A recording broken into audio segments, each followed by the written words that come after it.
25 సంవత్సరాలు అంటే చిన్న సమయం ఏం కాదు. అది వరుసగా ఒక 25 సంవత్సరాలు ఒక రంగంలో కొనసాగడం అంటే సామాన్య విషయం కూడా కాదు. అన్ని బాధ్యతలు చూసుకుంటూ అంకితమైన రంగం కోసం అంత సుదీర్ఘంగా పనిచేయడము ఒక విధంగా అసాధారణం. అరుణోదయలో విమలక్క గొంతు తర్వాత విమలక్క గొంతులా వినిపించే, జూనియర్ విమలక్కలా అనిపించే మరొక గాయని నిర్మల ఇప్పటికీ అరుణోదయతో కలిసి నడవబట్టి పాటలు పాడబట్టి 25 ఏళ్ళు పూర్తవుతుంది. ఈ 25 ఏళ్ల సందర్భాన్ని పురస్కరించుకొని నిర్మల ఈ 25 ఏళ్ల ప్రయాణం గురించి, ఆమె జీవితం గురించి, నచ్చిన పాటల గురించి, మెచ్చిన పాటల గురించి, ఎదురైన ఇబ్బందుల గురించి, ఎదుర్కొన్న కష్టాల గురించి, జీవన సహచరణ గురించి, పిల్లల గురించి, ఇలా అన్ని వివరాలు నిర్మల జీవితాన్ని మొత్తంగా తడిమి చూసే ప్రయత్నంలో భాగంగా క్రాంతి పోస్ట్ మీకు ఇంటర్వ్యూని అందిస్తుంది. నిర్మలను అడిగి మరిన్ని విషయాలు మనం ఈ ఇంటర్వ్యూలో మాట్లాడుకుందాం. అమ్మ నమస్తే. 25 ఇయర్స్ లాంగ్ పీరియడ్, చిన్నదేం కాదు. ఇన్ని సంవత్సరాలు పాటలకు అంకితమై ఒకవైపు జీవితము, ఒకవైపు పాటల జీవితం, రెండింటిని సమన్వయం చేసుకుంటా ముందుకు సాగడం అన్నది మామూలు విషయం కాదు.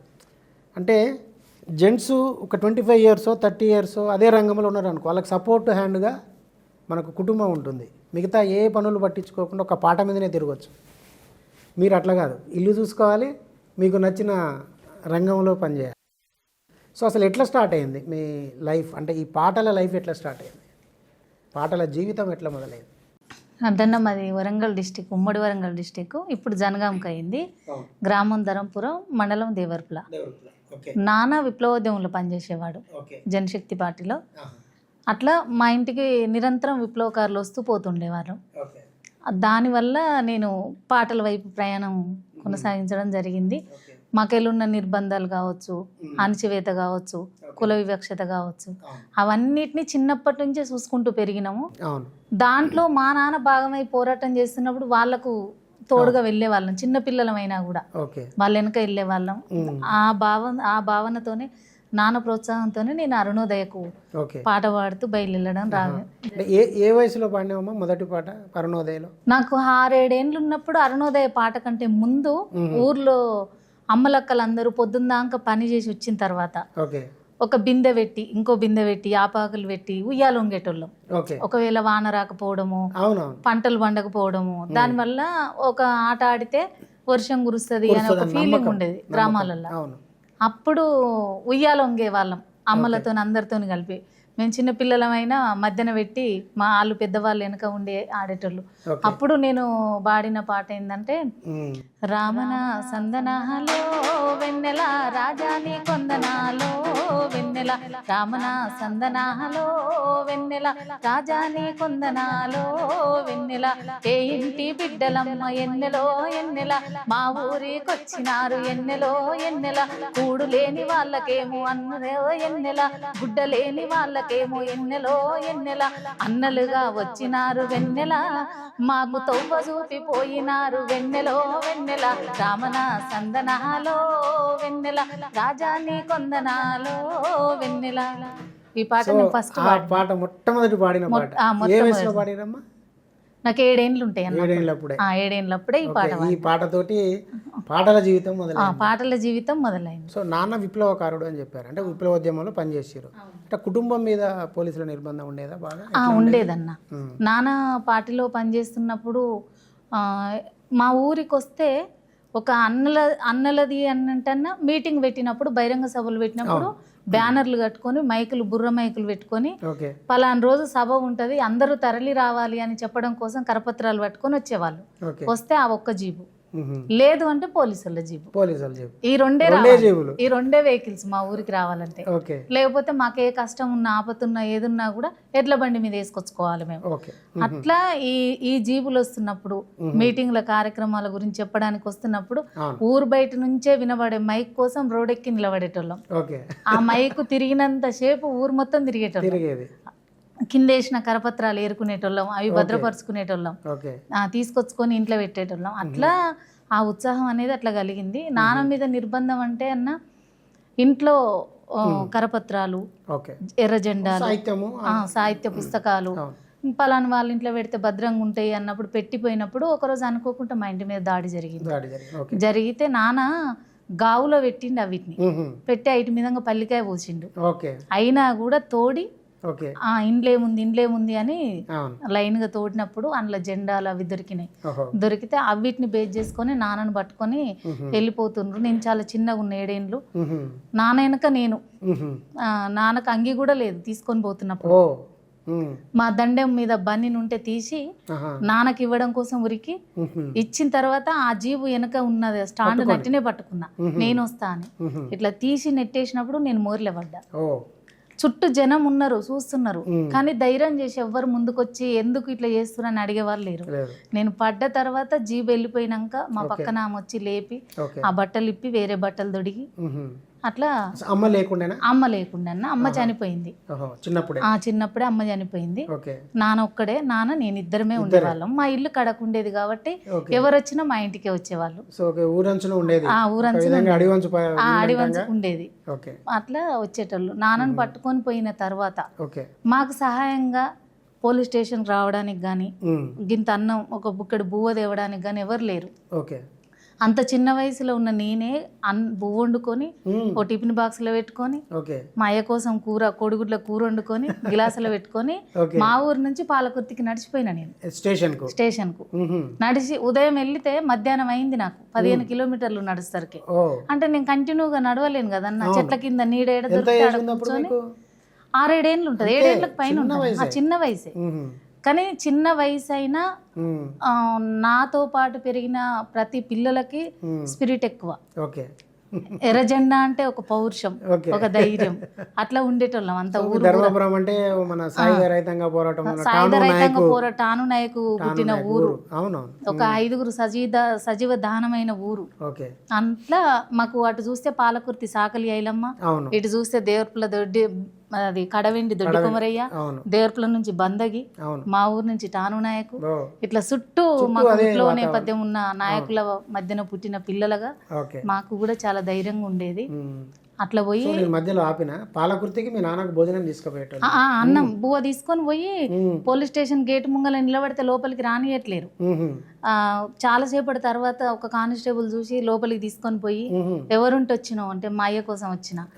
అన్నం తీసి ఆడబెట్టిన తర్వాత ఫస్ట్ నువ్వు తిను, తర్వాత ఆయనకు పెట్టు అని అంటే ఫస్ట్ నేను కలుపుకొని నేను తిన్న తర్వాత మా అయ్యకు బువ్వ పెట్టనిచ్చి, మళ్ళీ అక్కడి నుంచి మాది దేవరపుల మండలం కాబట్టి రాత్రికి రాత్రే తరలించాలి అని అన్నప్పుడు నన్ను కొడతారేమో అనే ఒక, అప్పటికి నాన్నను కొట్టిర్రు, ఇంకా కొడతారు కావచ్చు అనుకుని నన్ను పక్కనే ఉంచుకుంటే ఆ దెబ్బలన్నా తప్పుతాయి అనే ఆలోచనతో నాన్న నన్ను పట్టుకొని ఉన్నాడు.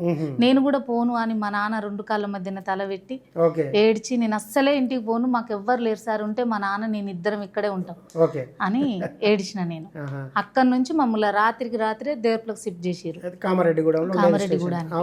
అక్కడికి వచ్చిన తర్వాత మాకు తెలిసిన చుట్టాల వాళ్ళు పొద్దుగాల తీసుకొచ్చి మళ్ళీ అప్పచెప్తాం సార్ అని అట్లా తీసుకొని పోయి నైట్ వాళ్ళ ఇంట్లో వండబెట్టుకొని మళ్ళీ తెల్లారే తీసుకొని స్టేషన్లో అప్పచెప్పిన తర్వాత నాన్న ఒకటే చెప్పిండు, ఈ పుస్తకాలు నీకు ఆడికి ఎట్లొచ్చినాయి, ఇవన్నీ ఏంది కేసు రాస్తున్నావు, జైలు తోలుతున్నావు అని అంటే, నాకు తెలియదు సార్, ఎవరో మూటగట్టి ఇంటి ముంగలు వేసిపోయారు చూసిన, మళ్ళీ అవసరం ఉంటే వస్తారేమో అనే ఉద్దేశంతో దాచిన సార్, కానీ నాకు మాత్రం నా చేతికి ఎవరు ఇయ్యలేరు అని చెప్పిండు నాకు ఇయ్యలేరు అని. ఆ ఒక్క మాట మీదనే ఉన్నాడు ఎంత కొట్టినా నాన్న.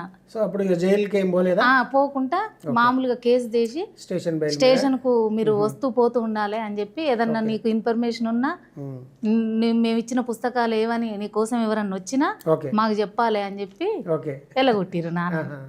అట్లా దాని సంఘటన తర్వాత కూడా ఇప్పుడు మామూలుగా విప్లవ కార్యకర్తలు వచ్చిపోయేవాళ్ళు నాన్నకాడికి కంపల్సరీ వచ్చిపోయేవాళ్ళు. నమ్మకం, ఏం చెప్పాడు సోమన్న, ఎంత కొట్టినా ఏం చెప్పాడు, నాన్న పేరు సోమయ్య, ఏం చెప్పాడు అనేది నమ్మకం ఉండేది, వచ్చిపోయేవాళ్ళు. సో అంటే నాన్న ఏం పని చేసేవాడు అంటే? నాన్న చెప్పులు కుట్టేవాడన్న. మేము మాదిగొల్లం, నాన్న చెప్పులు కుట్టేది. అట్లా అంటే నీకు ప్రవేశం ఉందా అందులో? ఉందన్న. ఎందుకంటే మామూలుగా ఏం పని చేసేదమ్మా? నాన్నకు సాయంగా ఇప్పుడు ఊర్లలో తెగలు ఉంటాయి, ఒక ఆవు చచ్చినా ఒక బర్రె చచ్చినా అవును. అవి ఎవరికి చెప్పాలో వాళ్ళకే చెప్పుకుంటారు, వేరే వాళ్ళకి చెప్తే గొడవలు ఉంటాయి అన్నట్టు. ఓకే. ఊర్లో మా వాతావరణం అంతా ఎట్లుండేది అంటే, మేము చిన్నగా ఉన్నప్పుడు ఏ కులం అన్నా కానీ పెద్దమ్మ పెదనాన్న అన్న వదిన అక్క తమ్ముడు వరుసలు పెట్టి పిలుచుకునే వాళ్ళం. అదే ప్రేమ ఉండేది. అట్లా నాన్న నేను ఆ చనిపోయిన పసరాన్ని బండి మీద వేసుకొని చెర్లకు పోయి చెర్లేసి దాని తోలు ఇడిపించుకొని ఆ తోలు తీసుకొని వచ్చేటోళ్ళం ఇంటికి, నాన్న నేను. ఆ తోలు తెచ్చి గోళములు లేసి అది నానిన తర్వాత తెల్లారి చెల్ల తీయాలి. చెల్ల తీసిన తర్వాత 2 చీరికలుగా చేసి సున్నం పెట్టాలి. సున్నం పెట్టి కట్టగట్టి సున్నం గోళంలో పెట్టాలి. అది నానుతున్నప్పటికే మేము ఈ వారం రోజుల ప్రాసెస్లో తంగడి చెక్క కొట్టుకొచ్చుకోవాలి, గుట్టకు పోయి తంగడి గట్టె కొట్టుకొచ్చే వాళ్ళం. 2 రోజులు పోయి తంగడి గట్టె తెచ్చి కట్టెను కొట్టి పొట్టును ఒలిసి పొట్టును ఎండబెట్టాలి బాగా. అది ఎన్నంగా మెత్తగా కొట్టుకోవాలి పొడిని. కొట్టి ఈ వారం రోజులకు దీనిపైన ఉన్న తెల్ల తోలు ఊస్తుందా లేదా అని చెక్ చేసుకొని అది ఊస్తుంది అన్నప్పుడు తీసుకుపోయి పక్కనే ఉన్న కుంటలను ఒక బావి కన్నా కడుక్కొచ్చేటోళ్ళం మోటార్ల కాడ. అది నీట్గా కడుక్కొని వచ్చి మళ్ళీ చెక్క చల్లుతూ మడతల వైజుగా వేసి చెక్క చల్లేటోళ్ళం. తంగడి చెక్క రాళ్ళు బిగ్గర పెట్టి కర్రలు పెట్టి కమ్మ కప్పేటోళ్ళం. లద్ది అంటారా దాన్ని? ఏమంటారు? లందగోళం. లందగోళం సున్నం గోళం ఉంటది మాకు. అట్లా సున్నం పెట్టి చిన్నప్పుడే నేర్చుకున్నాం. నాన్నతో నేర్చుకున్నాను. చెక్క తీయాలి, మళ్ళీ వారం రోజులకు కడగాలి, మళ్ళీ కప్పాలి, మళ్ళీ వారం రోజులకు తీయాలి. తర్వాత దాన్ని ఒక పెద్ద రోగలి బండతోని సానబట్టాలి. సానబడితే చక్కగా వస్తుంది అన్నట్టు. అప్పుడు మడతలు వేసుకొని పైన వేసుకుంటే దాంట్లో 4 జోళ్ళ 5 జోళ్ళ వెళ్తుంటాయి ఒక చీరికకు. అది మనం లబ్బర్ చెప్పులు కుట్టిన దాన్ని బట్టి, తోలు చెప్పులు కుట్టిన దాన్ని బట్టి ఉంటది. పసులకు ఆర్లు కుట్టడం వచ్చా నీకు? అంటే నాన్న చీరికలు తీసి ఇస్తుంటాడు కదా, నేను ఆర్లు పోయడం, కుచ్చులు అల్లడం, గంటలు పెట్టడం ఇవి నేను చేస్తాను. నేర్చుకున్నాను. ఒకవేళ నేను అట్టనే నాన్నతో కంటిన్యూగా ఉండి ఉంటే చెప్పులు కుట్టేదాన్ని కావచ్చు. సో అది అంటే ఇంటి దగ్గర జరిగిన వ్యవహారం. అది చదువు పరిస్థితి ఏంది? చదువు అన్నా నేను స్కూలుకు లేటుగా వెళ్ళిన. నేను అమ్మ చనిపోయిన తర్వాత కంప్లీట్గా నాన్న మీదనే ఆధారపడి ఎక్కడికి పోయేదాన్ని కాకుండా నాన్నను వదిలేసి అట్లా 9 ఏళ్ళ తర్వాత బడికి పంపించింది. 9 years తర్వాత. మా ఊళ్ళో దివాకర్ రెడ్డి సార్ అని ఉండే. ఆ సార్ చెప్పిండు, మీరు ఒక ప్రజల కోసం పనిచేసేటోళ్ళు చదువు లేకపోతే వెనకబడిపోతుంది, తోలాలన్నా అని చెప్పి ఆ సార్ మాట్లాడిన తర్వాత నాన్న నొప్పించి తీసుకుపోతే చిన్న చిన్న పిల్లలు అలల్లా నేనే పెద్దదాన్ని 9 years. సార్ చెప్పిండు, నేను ఏది ఎక్కడ క్వశ్చన్ అడిగితే నువ్వు అక్కడ కరెక్ట్ ఆన్సర్ చెప్పాలి, నువ్వు అన్ని అక్షరాలు నేర్చుకోవాలి, నేర్చుకుంటే నేను నిన్ను ఫాస్ట్ గా క్లాస్ మారుస్తాను. ఒకే సంవత్సరంలో 3వ తరగతిలోకి పోయినా. అలలో చేరి 3వ తరగతికి పోయినా.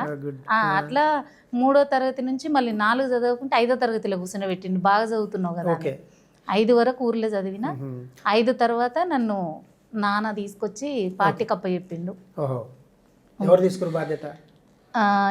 ఇక్కడ ఈ నల్గొండ జిల్లా నుంచి ఇప్పుడు పలస యాదగిరి, పైలం సంతోష్ వీళ్ళందరూ అక్కడికి మా ఏరియాకి పాటలు పాడడానికి వచ్చారు మేడే సందర్భంగా.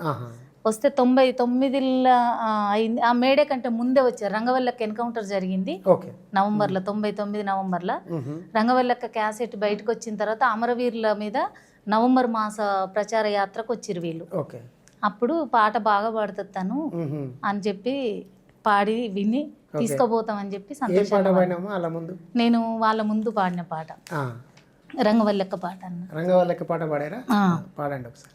మా అక్క రంగవల్లి మారగులు జెండావు, మా అక్క రంగవల్లి మారగులు జెండావు, పోరులో ఒరిగినావో తల్లి, పోరులో ఒరిగినావా పొలికే కాలైనావా, పోరులో ఒరిగినావా పొలికే కాలైనావా.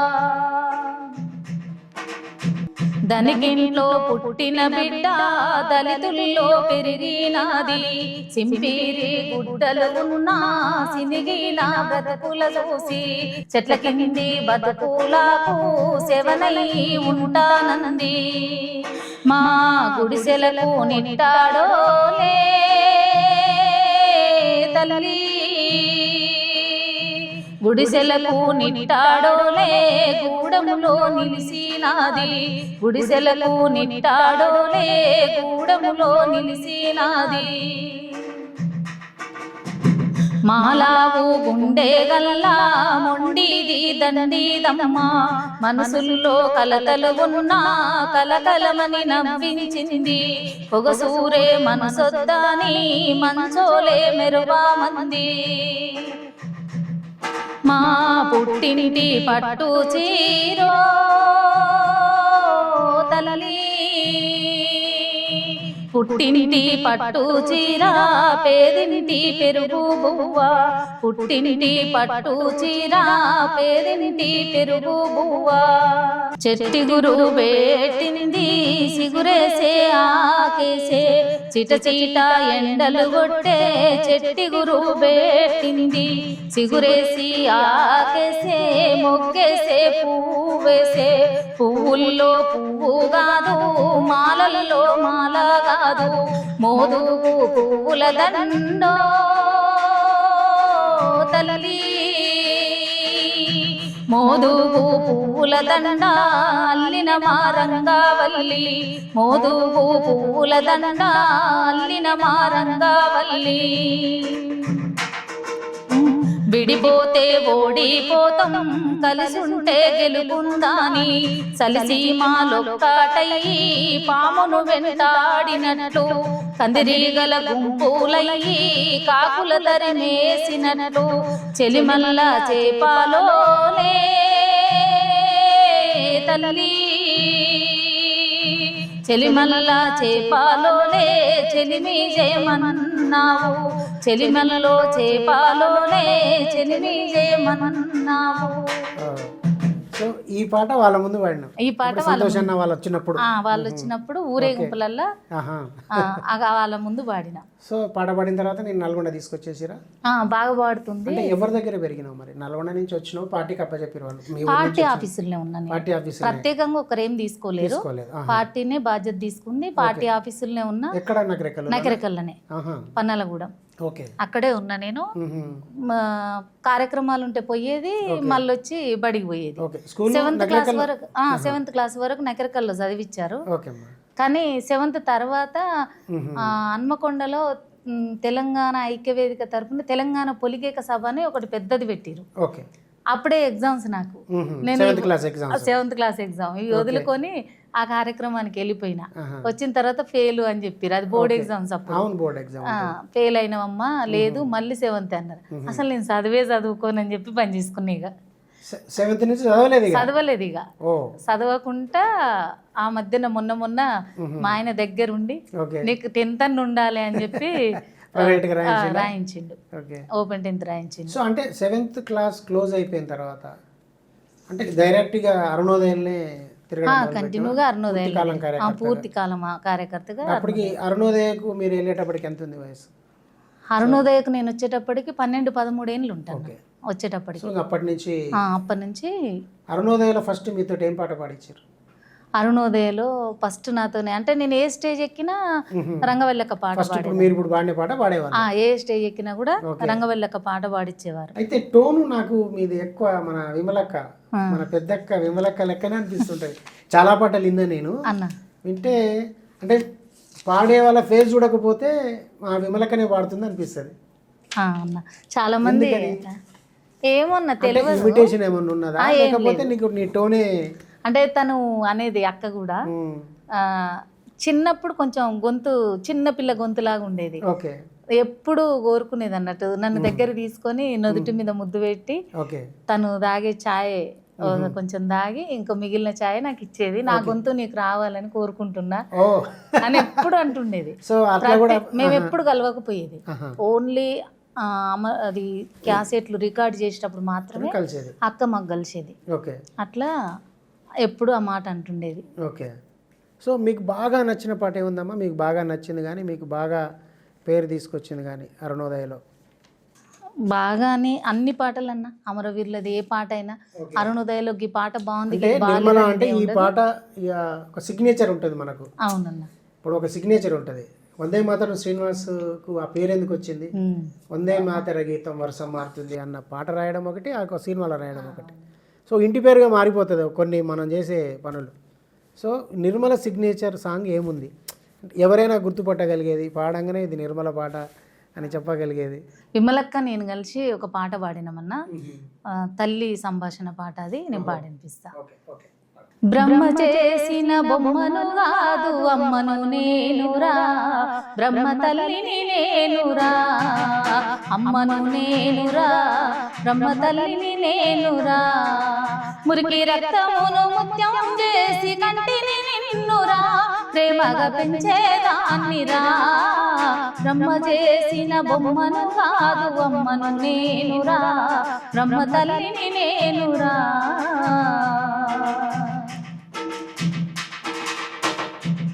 నా కడుపుకు ఎండిన రోజులు ఎన్నని కథలు చెప్పనురా, నా పొట్టలో పసి మొక్క తొడిగేనని నీకై తింటినిరా, వాంతుల నడమనని ధ్యాసనే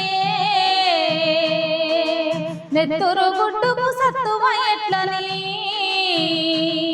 నువ్వు పొట్టలో దన్నిన గిరగిర తిరిగిన పులకించిపోతినిరా, బాధలన్నీ మరిసితిరా, బ్రహ్మ చేసిన బొమ్మను కాదు అమ్మను నేనురా, బ్రహ్మ తల్లిని నేనురా, అమ్మను నేనురా, బ్రహ్మ తల్లిని నేనురా.